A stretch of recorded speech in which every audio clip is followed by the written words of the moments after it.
आइए दोस्तों, फिर हम आपको ले चलते हैं पौराणिक कथाओं की ओर। इस कथा का नाम है मर्त संजीवनी की विद्या। पाने के बाद में भी वह मर्त संजीवनी की विद्या को कैसे भूल गया। देवगुरु बृहस्पति पुत्र कच्छ मर्त संजीवनी का रहस्य जानकर भी कैसे भूल गया और दैत्यों के गुरु शुक्राचार्य ने कैसे बताया मत संजीवनी का राज। चलते हैं वीडियो की ओर चलने से पहले हमारे चैनल को लाइक एंड सब्सक्राइब जरूर करें ताकि आपको रोज नई नई वीडियो देखने को मिले। धन्यवाद। जैसा कि हम जानते हैं कि शुक्राचार्य दैत्यों के गुरु थे।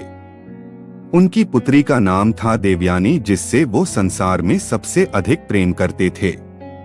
शुक्राचार्य का शिष्य था दैत्यराज वृषपर्वा, जिनकी पुत्री का नाम था शर्मिष्ठा। देवयानी और शर्मिष्ठा बहुत अच्छी सहेलियां थी। एक बार सभी सहेलियां स्नान कर रही थी। स्नान के बाद गलती से देवयानी ने शर्मिष्ठा के वस्त्र पहन लिए।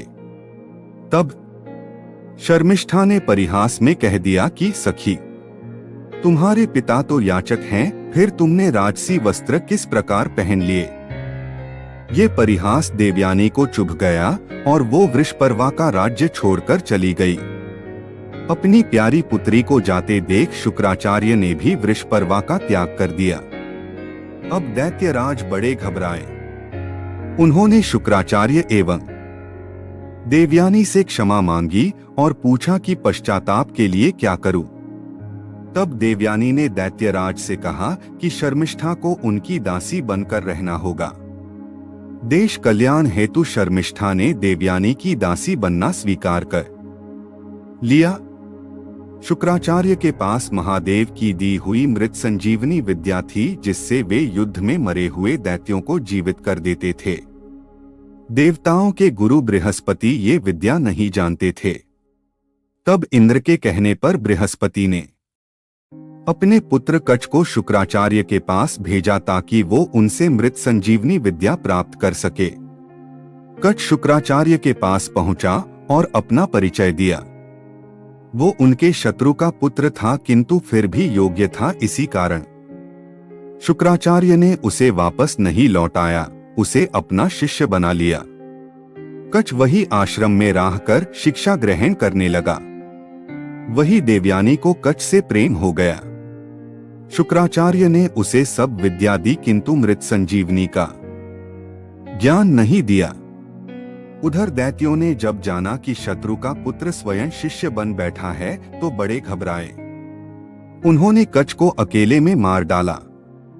जब शाम को कच्छ वापस आश्रम नहीं आए तो शुक्राचार्य ने दिव्य दृष्टि से देख लिया कि कच्छ मारा जा चुका है। जब देवयानी को ये पता चला तो उसने रोते हुए अपने पिता को बताया कि वो कच्छ से प्रेम करती है। तब शुक्राचार्य ने मृत संजीवनी विद्या से कच्छ को जीवित कर दिया। दैत्यों ने कच्छ को कई बार मार डाला, पर देवयानी के कहने पर हर बार शुक्राचार्य उसे जीवित कर देते थे। तब एक बार दैत्यों ने कच्छ को मार के उसे जला डाला और उसकी राख मदिरा में मिलाकर शुक्राचार्य को ही पिला दी।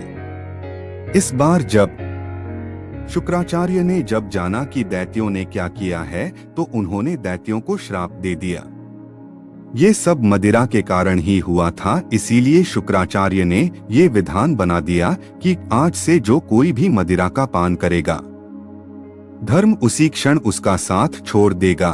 फिर शुक्राचार्य ने देवयानी से कहा कि अगर इस बार उन्होंने कच्छ को जीवित किया तो वो उनके उदर को चीर कर बाहर आएगा, जिससे उनकी मृत्यु हो जाएगी।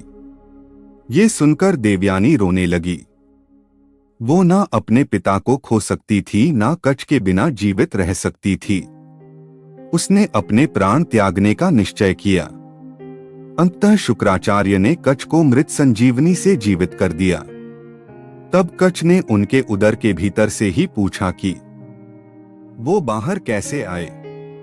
तब शुक्राचार्य ने कहा कि पुत्र, मैं तुम्हें मृत संजीवनी की विद्या देता हूं। जब तुम बाहर आओगे तो मेरी मृत्यु हो जाएगी।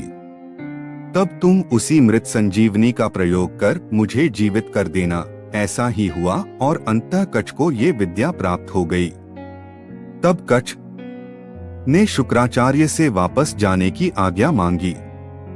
तब देवयानी ने कच्छ से प्रणय याचना की, जिसे कच्छ ने ये कहते हुए ठुकरा दिया कि वो उसकी गुरुपुत्री है। उस पर उसके गुरु के उदर से निकलने के कारण वो उसकी सहोदरा भी हो गई, इसीलिए वो उसकी बहन के समान है।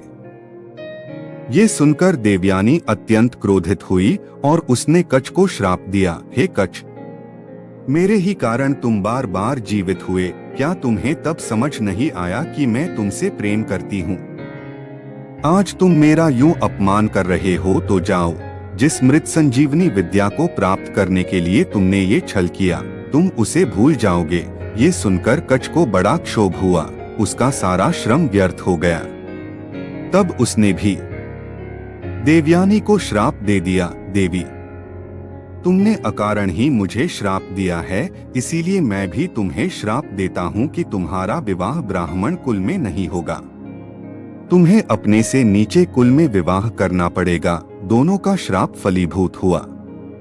कच्छ मृत संजीवनी विद्या भूल गए और देवयानी का विवाह क्षत्रिय कुल के सम्राट ययाति से हुआ। शर्मिष्ठा भी दासी बनकर देवयानी के साथ ही गई और ययाति के सभी पुत्रों से ही समस्त राजवंश चले। देवयानी के ज्येष्ठ पुत्र यदु से यदुकुल चला, जिसमें आगे चलकर 35वीं पीढ़ी में श्री कृष्ण ने जन्म लिया। वही शर्मिष्ठा के कनिष्ठ पुत्र पुरु से ही पौरव वंश चला, जिसमें आगे चलकर कौरवों और पांडवों ने जन्म लिया। ये अलग ही कथा है जो स्वयं बहुत बड़ी है, इसीलिए यहाँ उत्तर समाप्त करता हूँ। आशा है आपको आपके प्रश्न का उत्तर मिल गया होगा। धन्यवाद। अगर आपको यह हमारी वीडियो अच्छी लगी है तो हमारे चैनल को लाइक एंड सब्सक्राइब जरूर करें। आपका अपना दोस्त प्रिंस टाटावट ऑफिशियल। धन्यवाद।